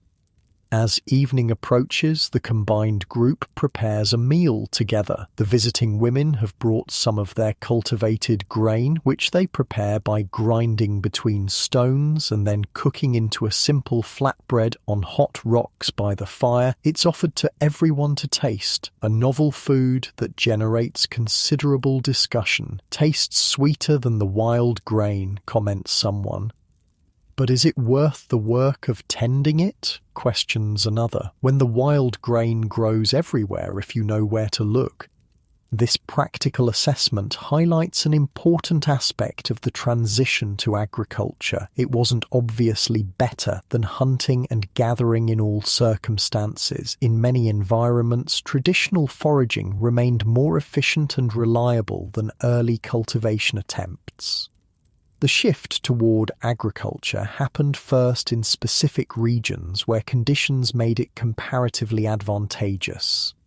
As the meal continues, the conversation moves to the broader implications of these plant-tending practices. The visitors explain that they're spending more time in one location than they used to, returning to the same camp repeatedly to check on their growing plants. "We still move with the seasons," clarifies the older woman, "but always back to the plant fields when it's time to tend them." This represents another crucial transition, from fully nomadic lifestyles to patterns involving at least partial sedentism. Not year-round permanent settlement yet, but a seasonal cycle that repeatedly included the same locations, particularly those where cultivated plants were growing. And "the plants like it there now," adds the younger visitor. "They grow better in the places we've put them for many seasons. The soil changes." This observation reflects another reality of early agriculture, the gradual modification of the landscape itself through human activity. Repeated cultivation altered soil composition, water flow patterns, and local plant communities, creating environments increasingly favorable to the species humans were selecting. After the meal, as darkness settles over the camp, storytelling begins around the central fire. Unlike the previous night's ceremonial intensity, this is casual, social storytelling, entertainment and education combined. One of the visitors is invited to share news and stories from her community and the regions they've travelled through. 3 days' journey south, she begins. There's a group building something strange, stone houses that don't move. This reference to permanent architecture generates interested questions from the listeners. The visitor describes seeing structures built of stacked stones with mud filling the gaps, featuring flat roofs made of wooden poles covered with more mud. They say they need to stay in that place all year to tend their plants, she explains. Too many plants now to leave them alone. This illustrates another aspect of the agricultural transition, the increase in scale from small experimental plots to larger fields requiring more continuous attention. As communities invested more energy in cultivation, the balance tipped further towards sedentism, simply as a practical necessity. Do they still hunt? Someone asks. Some, replies the visitor, but they keep animals too, small goats in stone pens. They say it's easier than hunting when the wild herds move away. The conversation continues, exploring the advantages and disadvantages of this more settled lifestyle. Some express skepticism, noting the vulnerability of staying in one place if food sources fail or dangers approach. Others show interest in the stability it might offer, particularly for the very young and very old who struggle with frequent moves. What's striking about this discussion is its thoughtfulness, people weighing options, considering implications, sharing observations. This wasn't a blind stumble into agriculture, but a conscious process of experimentation and adaptation, with communities making choices based on their specific circumstances and values. As the evening deepens, the conversation shifts to more immediate concerns, plans for the next day's activities, preparations needed for the eventual move to the summer camp, observations about weather patterns and animal movements. The agricultural discussions aren't separate from these practical matters, but integrated with them, one set of options among many that the community is considering. Before people begin drifting off to sleep, one of the camp leaders raises a question with the visitors. "These seeds you've brought," he says, gesturing to the small bag of cultivated grain, "where would be the best place to try growing them here?" This initiates a more focused discussion about soil types, water access, sun exposure, and protection from foraging animals, all factors that would influence the success of this agricultural experiment. The community is considering adoption of this innovation, but in a careful, limited way, trying it alongside their existing food procurement strategies rather than immediately abandoning traditional practices. "We could clear that small flat area near the spring," suggests someone. "It gets sun most of the day. Need to keep animals out somehow," adds another. "Maybe with thorn branches?" This planning illustrates another feature of early agriculture, its initial implementation as a supplement to hunting and gathering rather than a replacement. Communities maintained diverse food procurement strategies, with cultivation initially serving as just one method among many, an additional security measure rather than a complete system transformation. As people begin settling in for the night, returning to their family shelters or finding spaces near the central hearth, there's a sense of quiet excitement about tomorrow's project, creating a small experimental garden plot, not a dramatic revolution, but a modest test of a new approach undertaken with practical curiosity rather than ideological commitment. This is how agriculture likely began in many places, not as a sudden revolution, but as a series of small experiments, adaptations, and innovations that gradually shifted the balance of how communities obtained their food. The full implications, permanent settlements, population growth, property concepts, social stratification, weren't visible to those early experimenters. They were simply trying to enhance their food security and stability in an environment that was itself changing rapidly. In your shelter that night, listening to the quiet conversations still continuing around the dying central fire, you might reflect on how this moment, seemingly ordinary, just one day among thousands in these people's lives, represents a hinge point in human history. The agricultural transition that was beginning in scattered locations around this time would eventually transform human society more fundamentally than any development since the control of fire.